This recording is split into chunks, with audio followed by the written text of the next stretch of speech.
you guys ever notice when you drink and you lift this finger? Sign of class. Is that right? You ever notice that? You're a classy dude. See that? Yeah. Hey, so this is super cool. So I feel like we're in like the most checked out podcast room. We got umbrellas with lights. We got these super mics. We got cameras everywhere. We got the foam for the echo. Yeah. Good job, Matthias. Look at you go, man. I'm impressed. Yeah. Such a checked out dude. Anybody who doesn't know Matthias, well, actually, this podcast, we're going to chop it up. You'll put it everywhere. Yeah, so I'll have part 1 going over to Matt's channel for part 2 and Matthias's channel for part 3. Obviously, you guys probably know Matt by now. Matthias and I met about, I don't know, it's been 6 months? Time Something flies, like man. that. Some of it, like 6 months or so. I met Matthias yesterday. There we go. That's right, yeah. Matthias and I met through the Armbet app, and Matthias is now the team lead for all the programmers in Armbet, just as another thing that Matthias does. He doesn't just do this kick-ass podcast. Second episode. I haven't done too much yet, right? So you're one. We have done some good stuff though. Like some of the funny stuff that you guys have seen on my channel, a lot of it is coming from Matthias. Just so you guys know, like the Levon interview, which was fucking hilarious. Oh my god! So this is the brains behind that operation, guys. It's Matthias, and there's some more funny stuff coming that I'm really excited about. Maybe the outro will make it. Okay. Yeah. Let's give a little teaser in there. Yeah. Anyways. Yeah. So one big happy family now, and now we got Matt come in from Red Deer just to beat the piss out of my arm, and you got a match coming up too, maybe. Yeah, possibly. Yeah, they're Still working through the details. Still working on the final details, but we should be here, and I'm putting out an announcement probably within the next day or two. Hey, can we talk about that like right now? Like before we get deep into this podcast? When are we going to be airing this? What, about a week or so? But listen, we don't need to talk about the details of the match. I just want to talk about Hermes. What about Because it is Hermes, right? Like everybody knows Matt's lining up a match with Hermes. Yeah. Okay, so Hermes is lining up a match with me. Right, Hermes is after you. Yeah. Like, to me, there can be no debate. Hermes Gasparini is a phenomenal arm wrestler. World class. Phenomenal. Oh my God. Like, bring it closer. You watch this guy arm wrestle. He's exactly the way you should arm wrestle. Perfect. But it pisses me off that this guy is so whiny. It really does. Like, it really pisses me off. How come he can be such a good arm wrestler and be so not cool at all? Like, how does that work? Hermes. Matt fucking, I shouldn't swear. There's just no swearing. I always beep it out. Yeah. You're not beeping nothing out, are you? I can. Depends where you put it, yeah. That was, we all take losses, right? Like, you take losses in whatever you do. And sometimes you got to take a punch on the chin, right? And the best thing you can do is take it. When you deserve it, you got to take it. And like, man, as a human being, if you like make excuses and make yourself unaccountable, it doesn't show a positive future. And man, you take a loss, you swallow that thing. Everybody wants to be a victim nowadays, right? Makes me a bit sad. If you beat him again. Well, now there will be no excuses. Oh right? My God. There'll be nothing. I'll say this, though. Some of the best troll names are Hermes names. They're really good. Some of the best ones. Yeah. The best is Herpes. Herpes Gasparini. Hermes has no weenie. That one's good. Yeah. Dude is for real, he is a phenomenal arm wrestler. Yeah. And his athletic ability is almost unmatched by most, right? So pisses me off the way. And everybody got on board with it afterwards. They were like, putting so much stake into what happened after you just won the match when you went over and you even watch the grip. Like you go over and put your hand on his, he's all loaded up and he folds you over a couple times. You're like, good job, buddy. Yeah, you're not that bad. And he took that and he freaking ran. He ran with it. It's so upsetting to me. I hate getting pissed off about stuff. And that pisses me off, man, because I love arm wrestling. Get mad very often, right? But it does. It pisses me off when I see stuff like that because it's like, I know this is an awesome guy, but he's not being cool. He's not being cool. Devon just creating sound bites right now. I hope it's like part 2 was just like part 1. And listen, if and when you beat him, I want you to go on that practice table afterwards, and I want you to let him beat you one more time. What? I want you go to that practice table afterwards, and you give him the practice table victory. And so, I will. Yeah, that's got to be a thing. It's got to be a thing. Get a trophy made up. Yeah. I'll bring a medallion with me. No, I mean like a practice table trophy, practice table champ trophy. I don't know if they deserve a trophy. I think it should just be a medallion. I don't know. I have a buddy of mine. He does 3D printing, and he could make like. What about stickers? Yeah. You could make like a sticker practice table champ. Just like a star, a big star. Star is good. Yeah. I could put that on my shirt maybe. I was pretty hot today at practice. Yeah, I think only Pork Chop beat me today. All right. Yeah. You guys go all day? Off and on all day, yeah. Yeah. We're gonna hit it hard for like the next 4 probably. Well, what is it? Next 3-4 Tuesday, days. Wednesday, Thursday, Friday, Saturday. Yeah, we'll turn into hamburger here over the next couple days. Yeah. So just for anybody who doesn't know, you guys are essentially the number 1 and number 2 arm wrestlers in Canada, I would say, right? I think we have been for some time. It's been a few years, yeah.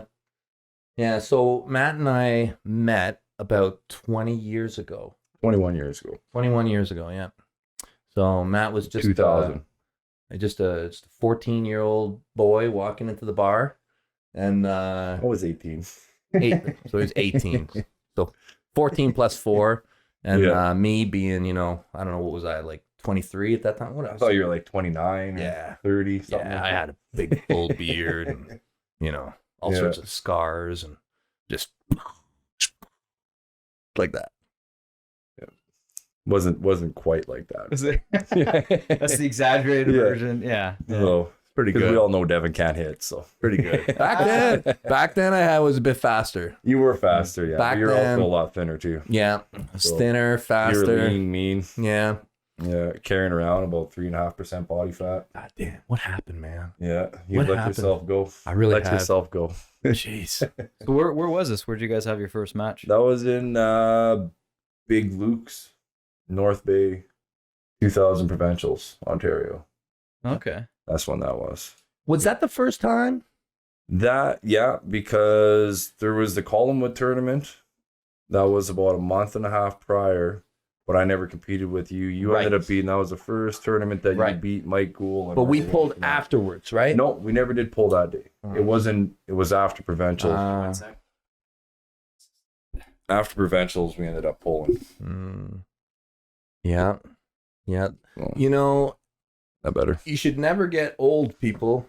Don't get old. Whatever you do, hold on to that youth. They get clinics for that now, right? Yeah, they do. That's Stay young forever. Youth clinics. Yeah. Yeah. Get on that right away, because once it starts sliding, you become a king's mover, and nobody likes a king's mover. That's the truth. Nobody likes. So what's old in arm wrestling now? I guess Devon. Devon's old. Devon. Think Ron Bath is old. there's a couple dividing lines. I think that you start to actually, your first part of getting old is sometime in your mid-30s. Yeah. I think that that's the first part when it's like your injuries, like You take a little longer to heal. Yeah. Wake up a little more sore in the mornings. Your heavy, hard practices or a couple more days before you bounce back again. So, but I mean, it's a different world now. Like, I mean, age is not what it was. You know. Oh, that's Jody. Could be. Oh no. Sorry, I'll go get I don't know. You know, like, I mean, Crazy George is almost 70. he is, yep. Yeah, and he's not as good as he was either. No. But when he was still like pulling. 67 or 67, I would have still put Crazy George as number 1 in the world at 176. 67 years old. Yeah, I don't think I've ever seen many people beat him. So Anthony D'Antonio once, twice. Yeah, but I don't think he was worse at 67 than he was at 57. No. Yeah. No. Yeah. I think we got Jody here. The tone of this interview is probably going to change.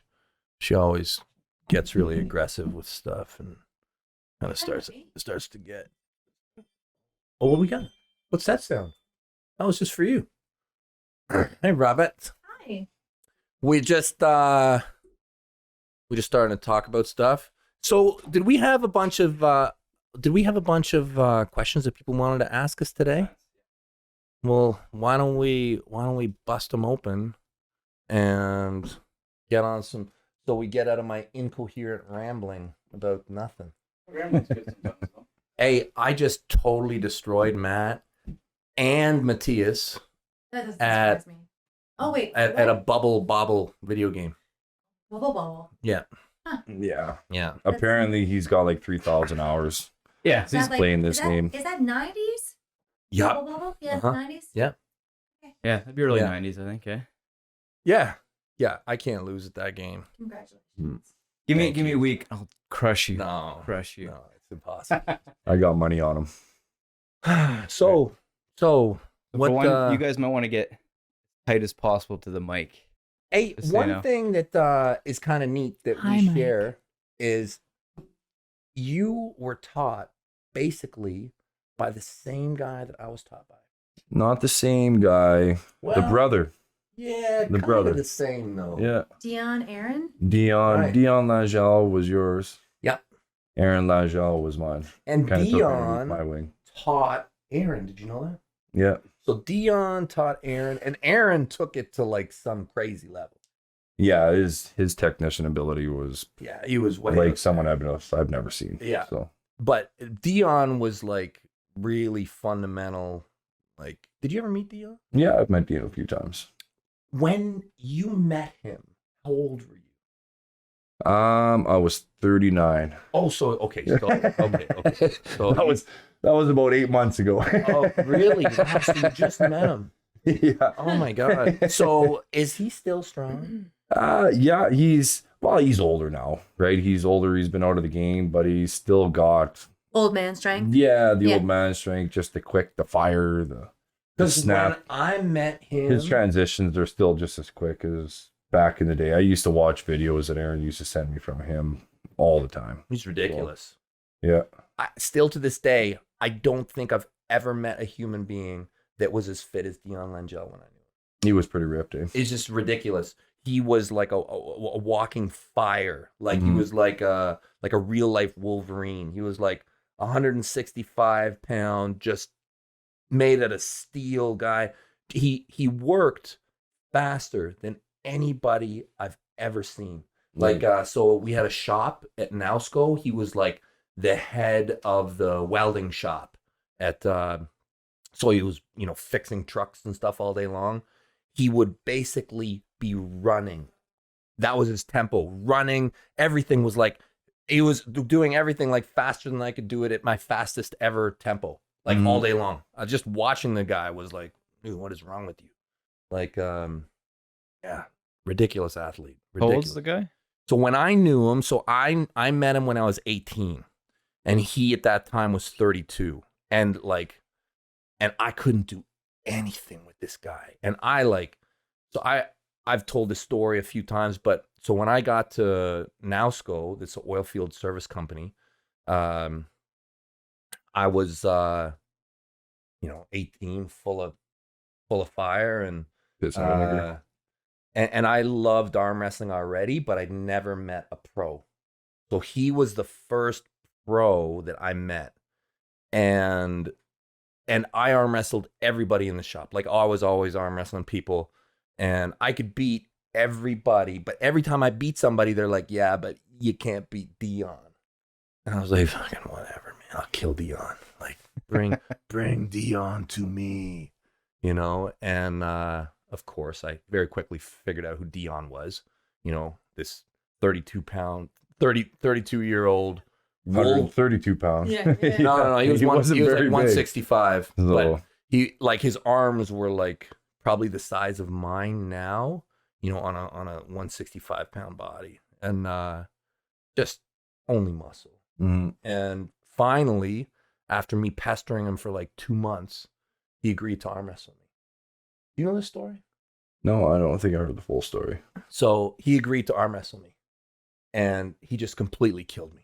Like completely just trashed me, right? But that's not how Devon retold Well, the story. So I, being, an idiot, am just trying harder and harder and harder. And when you got that new guy who's trying so hard and he's in total break arm position trying to win, you might just give him the one where you're worried he's going to break his arm.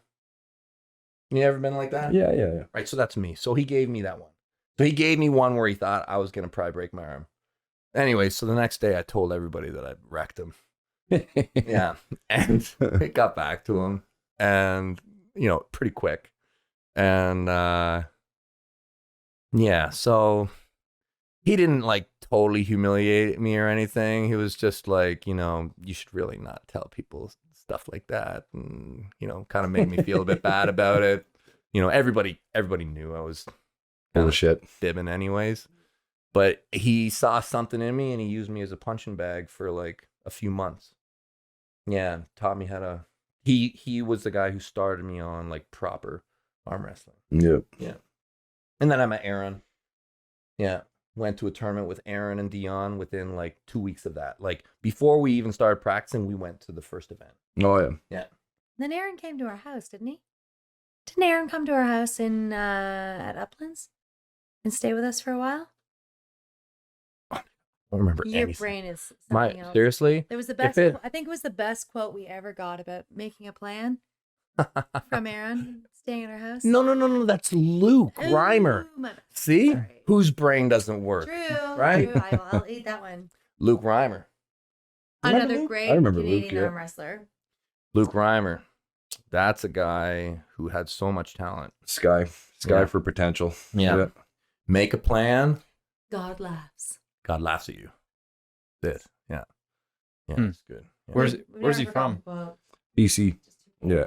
Yeah. But this guy, so Luke Reimer, the thing that really like speaks a lot about Luke Reimer to me is got wins over everybody, really, like in his short, illustrious career, including John Brzenk. Yeah. One win. Yeah, he beat That was like John. the Calgary Stampede poll. Yeah, beat John in the Calgary Stampede around 2000, 2000, 2002. somewhere around something like there. that. Yeah, it was a time when he and I were like, we were both winning. Like I beat him, but then he beat John. So then we set up this big match between the two of us in Winnipeg after that. But so Luke Reimer was There was 3 brothers too at the time. Yeah, that's right. Yep. It's actually like 10 brothers, I think. They had a lot of 3 of brothers. them that were big time into arm wrestling though. So Yeah, good chess players too. yeah. So he went to the Worlds in WAF, and it was in England, I think, and Neil Pickup was running the event, so he did a good job. And there was girls walking around to hype the finals. Promote it, yep. Yeah, and he was so pissed that he didn't come out. Well, because he was so religious. Well, Yeah. and He was wasn't it so also about religious and it was being a- against, I think it was something to do with against his religion to utilize women as objects. It was also about competing in a bar. No, but it wasn't in a bar. Because he had competed there most of the day. Yeah, no, it was the women. It was as soon as they started using women as sex objects. That's when he pretty much walked away from a world title because he was on the A side. A side, yeah. A side, unbeatable at it. You know, like nobody was won a touching gold medal, and he walked away from it. Yeah, because of a bikini. Hey, a bikini. Smart guy. Yeah. Smart guy. Yeah. Anyways. Did you ever pull him? Yeah, I've pulled him. Yeah. I got wins on him. Yeah. Yeah. He's got wins on me. I got wins on him. But yeah, that'd be good if he came back. Yeah, he's probably all old and washed up now. Not like me, old and kicking ass. And never washed. Nice. Yeah. I knew having her here was gonna be a good time. I mean, I just like to keep it real. Yeah. So you were saying so They can't smell No. from watching. That's right. Pure power. That's the next version of the podcast. Yeah. Right? Olfactory system. Check. Yeah. So you're saying so mid-30s, you guys are saying is kind of starting to get the age, feeling the age in arm wrestling, right? Your recovery time, I think, starts to go downhill. What do you guys think is like aches and pains? What do you think is like the max where you can be like competitive still like a world level? Change. I say into 50s. Everything has changed now. It's much different than it used to be, but I love to use the example of George. While you were out, we actually were talking about George. And I mean, Crazy George was 67, and I would have said he was the #1 guy in the world. At 67. Yeah, I would. Now that's an extreme case. It is. Like, that's not. I know, but the thing is but it doesn't. as mean soon that as there's limit, one, that's there. Yeah, exactly. Yeah, as The soon as one potential's there. person does it, it's like another guy can do it, and another. And I really think that the age will continue to be pushed. Like, I think it all comes down to motivation. Like, if a person has motivation to do it, and they can overcome whatever injuries that they have. I was gonna say that'd be the biggest thing is once you hit above that 40, 45, if you can maintain that injury free, I think you can go and still be competitive till you're in your 50s. But it's once you hit that age, then you start getting them injuries It's or the shit injuries. starts I occurring. think that's it. I think from my perspective, that's when it's really going to put you down because if you get injured, it's not like if you're 20 and you get injured, 2 months you're back into it. When you're 50 and you get injured, you're looking at 4, 6, 8 months. That's a lot of time lost, right? And if you ain't using it, you're gonna lose it. So unpopular reality, your chance of being relevant as an old arm wrestler typically means you will be a King's mover. Just saying. I'm just not saying. that there's anything wrong with that. I'm just saying, if you plan on arm wrestling in your 50s at a high level, you might be in the open top roll King's move debate. You might find yourself you might find yourself desperate. Not that there's anything wrong with that. Not that there's anything wrong with that. No. Alto one's on. Yeah. What about weight? So you think like if you're an older guy, do you think you could keep it going longer at the heavier weight classes, or do you think the lighter weight classes? Because I know with like fighting, usually the lighter weight classes, age hits you way faster because speed's more important, right? Yeah. Whereas the arm wrestling, is speed the most important thing when you're fatter the lighter you are guys? at arm wrestling, apparently. I don't know. I mean, I feel like that would be a tough one. Yeah, that's a tough one to say for sure because you have examples of old dudes across all the divisions. Yeah. I think it's really hard. I think that the super heavyweight division is the hardest. I really do. Like I think I would have, me personally, I think I could remain relevant in the 225-pound division or the 215 or the 230-pound division far longer than I could remain relevant in the open. Yeah. In the pancake division. Just in because the pancake division. Yeah. Just the weight load, right?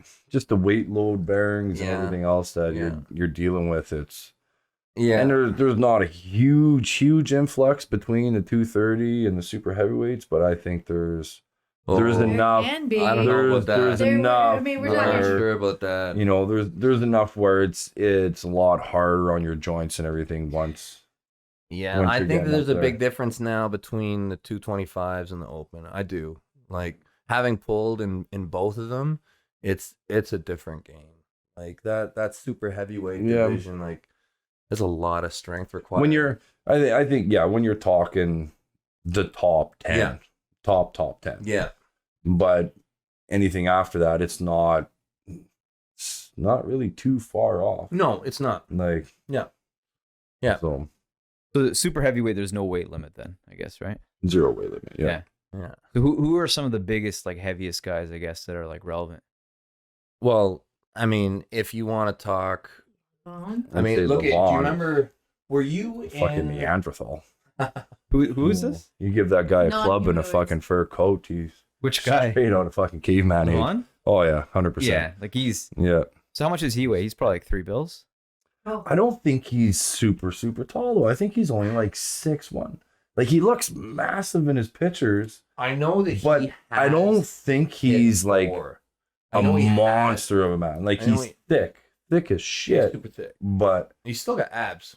Like I does he think. have abs? Yeah. Did you check out his Really? abs? Yeah, he's I- a fucking rip, man. I never seen him with the shirt off. Oh, he's ripped. Yeah. Yeah. Either. I picture there being a fur coat under there. I mean, I think he has been up to 400, but I think he normally walks around like 160 kilo. So that's 320, Yeah. like 340, 50 or 60. 350.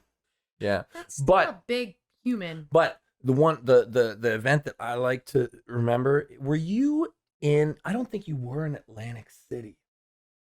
Were you in Atlantic City? One of the WAL At the Trump Hotel? Yeah, at the Trump. No, I wasn't there. That was the year before I competed. I was still affiliated Right, with you were UAL UAL at that time. Okay, Yeah. so at that event, I think in the super heavyweight division, I think that there were 9 guys Oh my god. over Oh my 500 God. pounds It was crazy. in the super Oh heavyweight. yeah. Yeah, nine guys Oh, over 500. But is that like a good 500 or is that like No, that was a messy Dude, 500 It pounds. doesn't matter. there's Like, just a it lot doesn't of matter. power behind Yeah, when an you're extra, 250 pounds. You on are- it. I don't think 500 I've pound met dude, man. anybody with a small hand that's over 400 pounds. Hey? it was Latimer. Latimer, yeah. I remember God. Latimer and Travis. So I remember at that event. So Latimer is like big at this event. Like he's looking nasty. And at that point, Latimer was pushing a little bit. And outside of the strap, he just dummied Travis's hand. And Travis obviously doesn't want any piece of that. He's going right for the strap and had like kind of a low slip and, and he's pissed, right? Latimer's pissed. Gets And there strapped. might have been like a bad call. He thought he had to. He was not happy. Anyways, Travis in the strap just dummies him.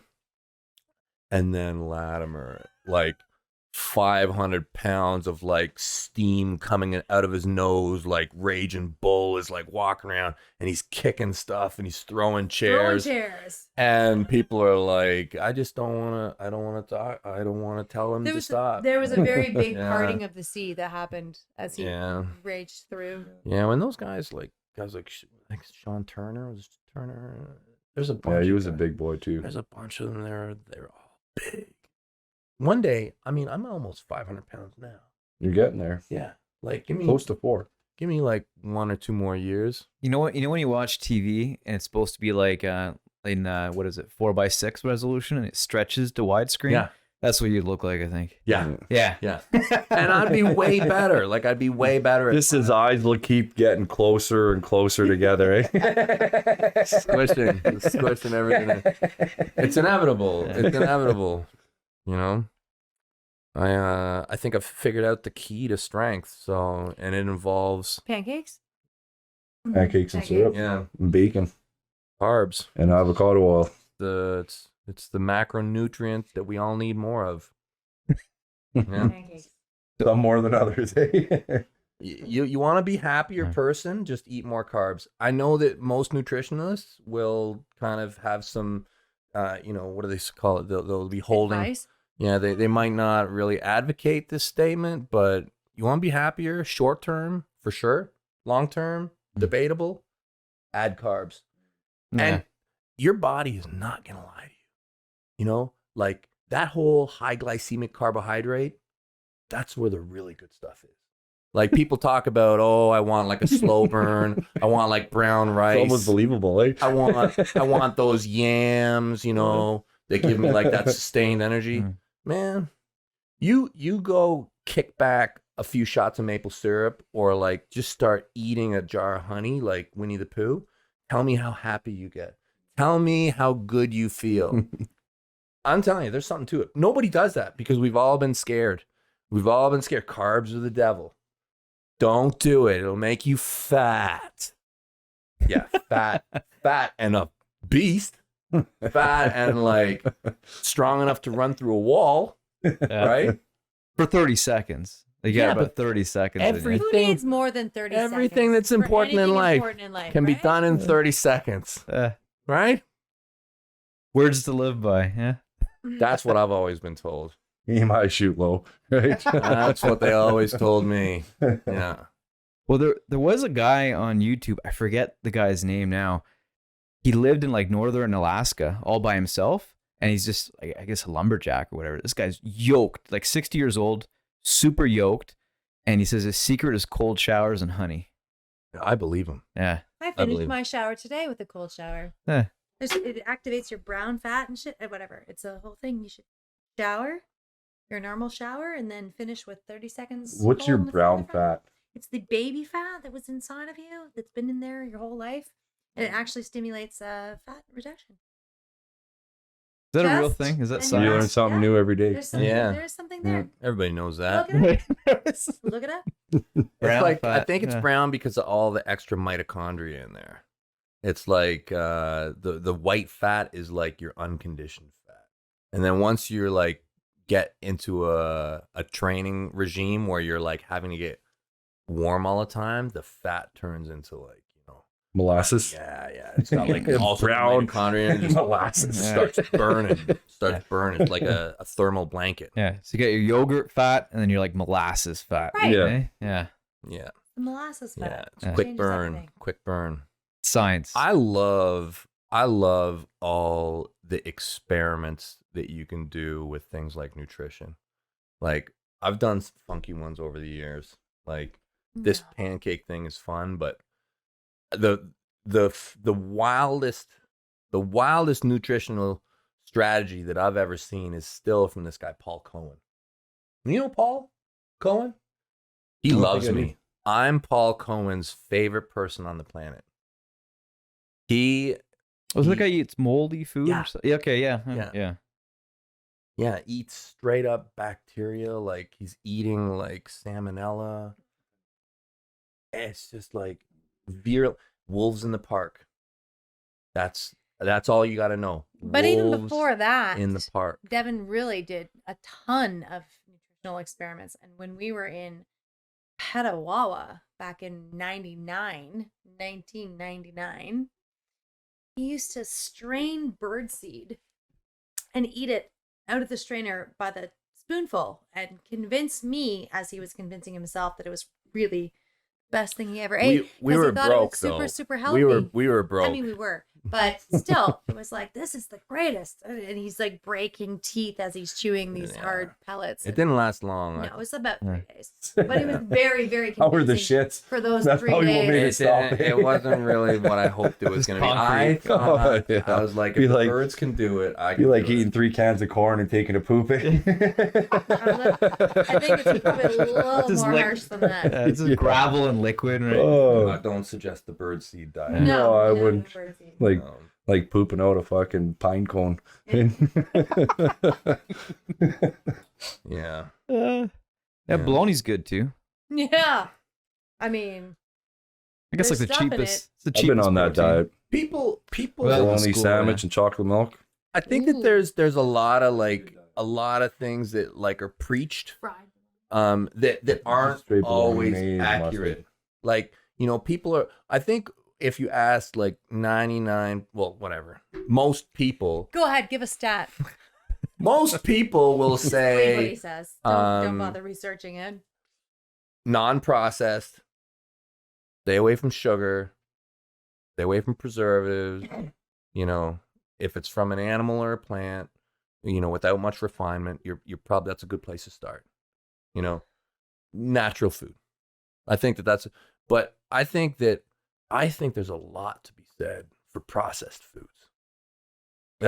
Processed food gives you a very instantaneous source of energy. So sure, there's a great ability to use and capitalize on that. I think it's more the salt. I think it's the salt makes you feel swollen. Sure. I've had this argument with a lot of people that are way smarter than me, and they always make me feel like an idiot. But it also doesn't mean that you cannot get the same kind of energy from non-processed foods if you just do your research and do it properly. And then you have benefits health-wise overall from the non-processed food source. But there's something about the speed of ripping open the bag of Doritos. Well, there's that too. So it saves a lot of time. But I'm saying there's something about the speed of absorption and what that means in how hard fast do you think you absorb maple syrup? Are you absorbing it all? Right, that's not it's processed. It's processed to a degree.